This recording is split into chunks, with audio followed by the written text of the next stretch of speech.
एक ऐसा alien ship जो धरती के लोगों को हजारों सालों से अगवा करके खुद के फायदे के लिए इस्तेमाल कर रहा है। इन्हीं शिप के अंदर कुछ ऐसी टेक्नोलॉजीज हैं जो इंसानों के डर से एनर्जी प्रोड्यूस कर रही हैं ताकि वो कोई दरवाजा खोल सके। अब ये दरवाजा क्या है और एलियंस उसे क्यों खोलना चाहते हैं वो सब हमें आगे की मूवी में पता चलेगा। तो चलिए बिना किसी देरी के इस मूवी को स्टार्ट करते हैं। मूवी की शुरुआत रेवन रॉक माउंटेन कॉम्प्लेक्स 1959 से होती है, जहाँ पर जॉन नाम का एक रिसर्चर सैरा नाम की लड़की से किसी दरवाजे के खुलने के बारे में पूछ रहा था। सैरा एक मशीन में जकड़ी हुई थी और वो डरी सहमी कहती है कि हाँ ये दरवाजा खुल सकता है। तभी सैरा को बहुत ही डरे हुए लोग दिखाई देते हैं जो कि डर की वजह से चिल्ला रहे थे। सारा उस रिसर्च में मरने ही वाली थी, पर तभी जॉन वो रिसर्च रुकवा लेता है। सीन शिफ्ट होता है और हमें दिखाया जाता है कि एक अजीब सी जगह पर कुछ लोगों को भयानक से दिखने वाले टेंटिकल्स ने जकड़ा हुआ था और वो जितना घबरा रहे थे वहाँ पर कुछ टेंटिकल्स में लाइट जल रही थी। यहीं पर हमें पता चलता है कि ये कुछ और नहीं बल्कि एक एलियन स्पेसशिप है जो कि धरती की ऑर्बिट के ऊपर घूम रहा था। कॉम्प्लेक्स के अंदर एक असिस्टेंट जनरल को बताता है कि सैरा का ट्रांसमिशन खो गया है, लेकिन हमें दूसरा ट्रांसमिशन मिल रहा है जो कि उसी लोकेशन से आ रहा है। एलियन स्पेसशिप के अंदर हमें जॉन को भी दिखाया जाता है जो उस लड़की को पहचान गया था और वो सैरा ही थी।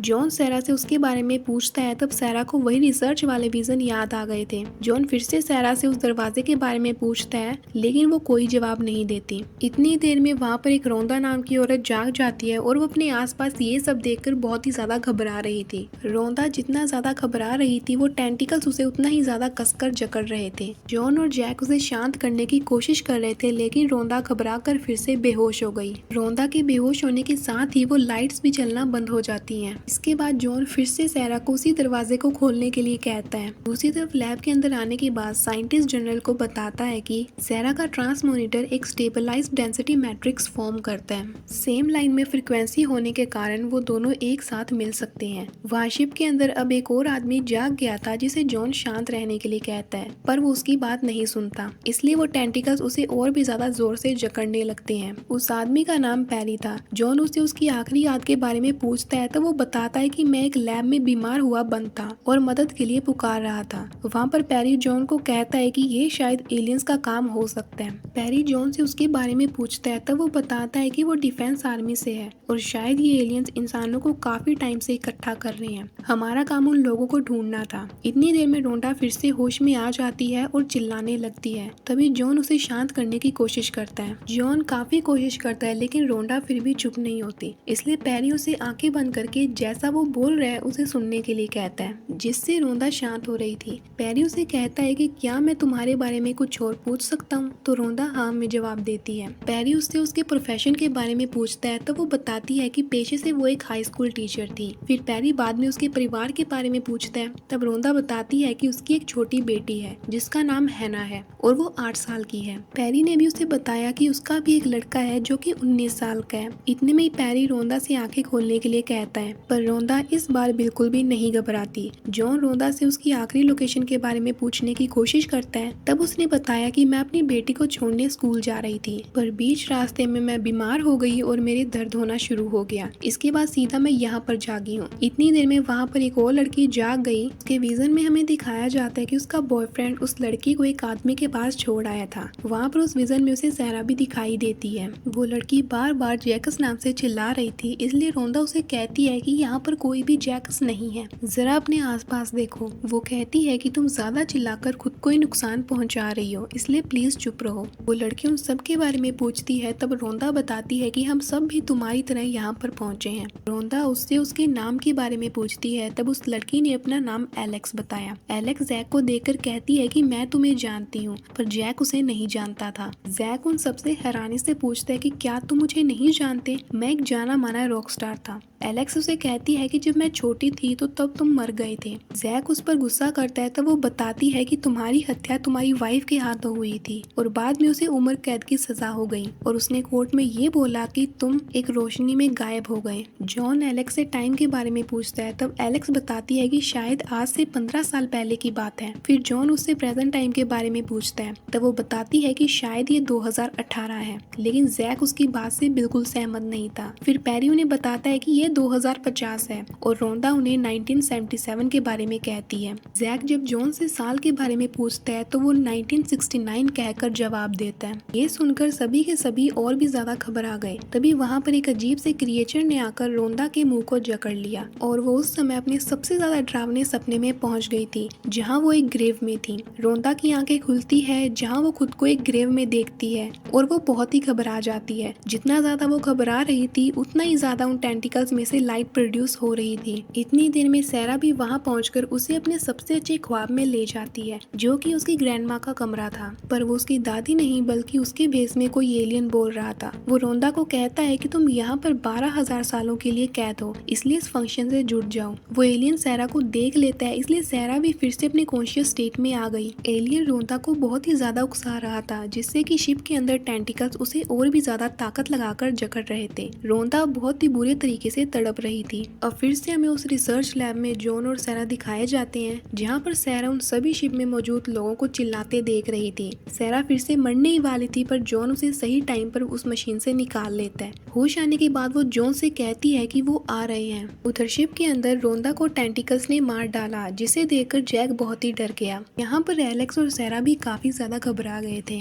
जॉन उन्हें कहता है कि हम इन एलियंस के लिए सिर्फ एक फ्यूल की तरह काम कर रहे हैं, यानी कि जितना हम ज्यादा घबराएंगे ये टेंटिकल्स हमसे उतनी ज्यादा एनर्जी लेंगे। और हमने अभी अभी रोंदा का क्या हाल हुआ है वो भी देखा है और वो सब चाहते हैं कि हम डरें। इस वक्त एलेक्स जॉन से पूछती है कि तुम कौन हो। तब जॉन बताता है कि वो वार डिपार्टमेंट में काम करता है और हमने 20 साल पहले न्यू मैक्सिको में एक अजीब सी चीज को उड़ते हुए देखा। उसी वक्त मैं इस टीम का हिस्सा बना। जॉन कहता है कि रोजवेल में हुए हादसे के बाद हमने उस मामले की तह तक जाने की कोशिश की। उन्हें वहाँ पर एक डिवाइस मिला और उन्हें पता चलता है कि इसे सिर्फ टेलीपैथी के लिए कंट्रोल किया जा सकता है। आगे वो कहता है कि एलियन क्रिएचर सोच को काइनेटिक एनर्जी में बदलने में कामयाब हो गए और कुछ सालों पहले वहाँ पर कुछ और भी क्रैशेस हुए थे, इसलिए वहाँ पर उन्होंने कुछ मेडिकल चेकअप करवाए ताकि वो पता लगा सके कि उन एलियन स्पेसशिप से निकलने वाले पोल्यूशन का उन लोगों पर क्या असर था। लेकिन उनमें कुछ भी अबनॉर्मल नहीं था। वहाँ पर खान में एक काम करने वाले की वाइफ प्रेग्नेंट थी। जब हमने उसका ब्लड सैंपल लिया तो हेमोग्लोबिन अबनॉर्मल था। कहता है कि जब वो बच्ची 12 साल की हुई तब तक वो इलेक्ट्रिकल सिग्नल्स के जरिए बात करने लग गई थी और वो जितने भी लोगों से जुड़ रही थी वो सारे के सारे लोग इस शिप से भी जुड़ रहे थे। यहाँ पर सैरा को फिर से उसी टेलीपैथी मशीन के अंदर दिखाया जाता है, जहाँ जॉन ने उसे वो दरवाजा खोलने के लिए कहा, पर सैरा उसे खोलने में अभी भी हिचकिचा रही थी। इसीलिए जनरल उसे वो काम करने के लिए टॉर्चर करने लगता है। जॉन उसे रोकने की कोशिश करता है, इस वजह से जनरल ने उसे नौकरी से निकाल दिया। इसके बाद वो सैरा के पास जाकर उस स्पेसशिप में जाने के लिए कहता है और उस वक्त उसने आखिरी बार सैरा को देखा था। इतनी देर में वहाँ पर वही भयानक टेंटिकल्स आ गए। ये टेंटिकल सभी को एक एक करके घेर लेते हैं। वो टेंटिकल सबसे पहले जॉन को जकड़कर उसे अपने सबसे ज्यादा भयानक सपने को दिखाते हैं, जहाँ पर जॉन अपनी बेटी को देखता है जो कि जिंदगी और मौत के बीच में लड़ रही थी। तभी वहाँ पर डॉक्टर आकर उसे कहता है कि एलिजाबेथ मरने वाली है और अगर नहीं भी मरी तो हर रोज वो मौत की भीख मांगेगी, जिससे जॉन भी काफी ज्यादा बेकाबू हो रहा था।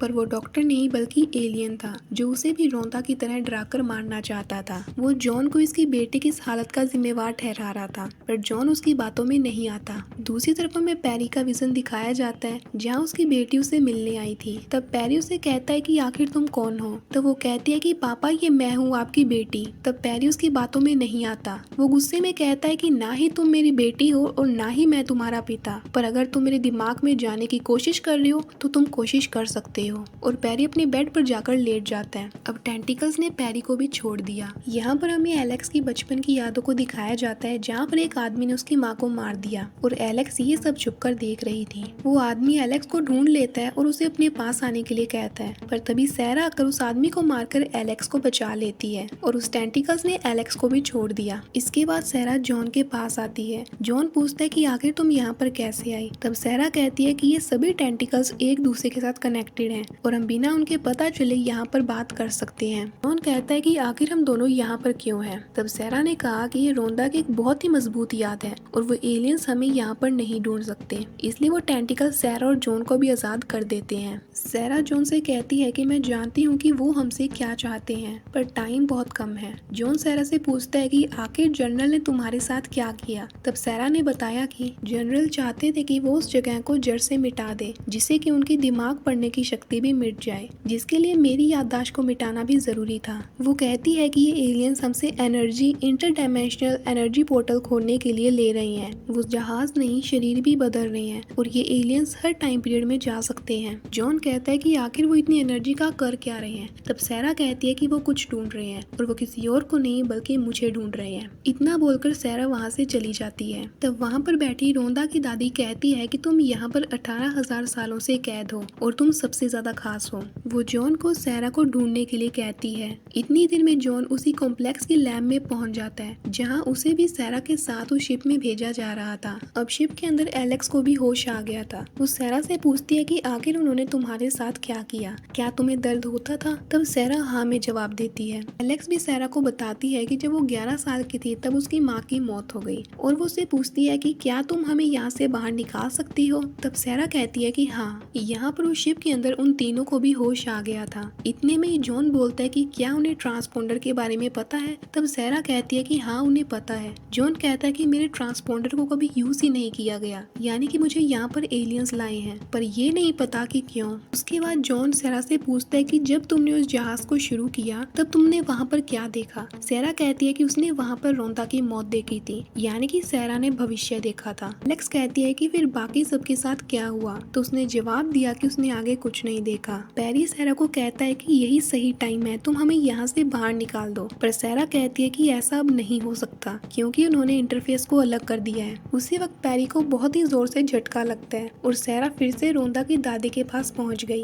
पैरी को वो टेंटिकल्स और भी ज्यादा जोर से जकड़े जा रहे थे। रोंदा की दादी के भेस में जो एलियन था उसे सारा ये सब रोकने के लिए कहती है और उन सबको वहाँ से छोड़ने के लिए बोलती है। तो वो कहती है कि मैं चाहते हुए भी ऐसा नहीं कर सकती। वो एलियन सारा को कहती है कि तुम इन सब की फिक्र क्यों कर रही हो, क्योंकि जॉन के अलावा तुम्हारे साथ सही से कोई भी नहीं बोलता। वहाँ शिप के अंदर पैरी दर्द से कर्रा रहा था। इतना दर्द होने के बावजूद भी पैरी उस क्रिएचर को धमकी पे धमकी देता जा रहा था। तब जैक उसे चुप रहने के लिए कहता है क्योंकि पैरी उसे और भी ज्यादा उकसा रहा था। उधर शिप के अंदर रोंदा की दादी सारा को कहती है कि तुम्हारे दोस्तों को सिर्फ तुम ही बचा सकती हो, क्योंकि सिर्फ तुम्हें ही पता है कि वो दरवाजा कैसे खुलेगा। इतनी देर में सारा जाग जाती है। यहाँ पर उस क्रिएचर ने पैरी का गला पकड़ लिया था और वो उसका सर उसके धड़ से अलग कर देता है। वो क्रिएचर पैरी के सर के साथ जुड़कर सारा से कहता है कि तुम हम जैसे भी हो और हमसे बिल्कुल अलग भी हो, बताओ तुम कौन हो। सारा उस चीज से काफी डर गई थी और वो रोने लगती है। उसी तरफ से जॉन उस क्रिएचर को सारा को अकेला छोड़ने के लिए कहता है, जिसके बाद वो क्रिएचर जॉन के पास आ गया। उसके पास आकर वो कहता है कि तुम मर जाओगे। तब जॉन कहता है कि तुम हमें कभी भी नहीं हरा सकते। अब सारा को वही सब यादें दिखती हैं जहाँ जॉन उसे दरवाजा खोलने के लिए बोल रहा था और भी उसे बहुत सारी यादें दिखाई देती हैं। तभी जॉन उसे पूछता है कि सारा दरवाजा कैसे खुलेगा, तो वो कहती है कि हमसे। और सारा कितना कहते ही सब चीजें रिवर्स में चलना शुरू हो जाती हैं। पैरी का सर भी जुड़ गया और हर एक विजन हमें उल्टा जाता हुआ दिखाई देता है। इसी के साथ स्पेस में वो पोर्टल भी खुल गया था। शिप के अंदर सभी के सभी सही सलामत थे और रोंदा भी फिर से जिंदा हो गई थी। अब सारा जॉन को आखिरी अलविदा कहती है, पर जॉन उसे ऐसा करने से मना करता है क्योंकि वो सारा के बिना यहाँ से नहीं जाना चाहता।